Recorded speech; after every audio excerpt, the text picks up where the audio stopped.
মই তোমাক সদায় প্ৰেম কৰোঁ, মই তোমাক সদায় ভাল পাওঁ।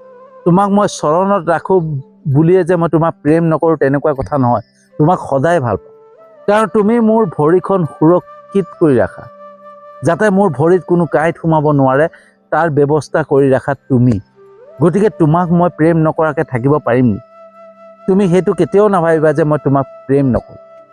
আনকি এই সংসাৰৰ প্ৰত্যেকজন মোৰ ভক্তই মোক যেতিয়া চৰণত চুৱে তেতিয়া তোমাকো স্পৰ্শ কৰে। গতিকে তোমাৰ স্থান ক'ত তুমি নিজে চিন্তা কৰা। তুমি আনৰ কথা শুনি পেলাই তুমি মনত দুখ দিব নালাগে, মনত দুখ কৰিব নালাগে।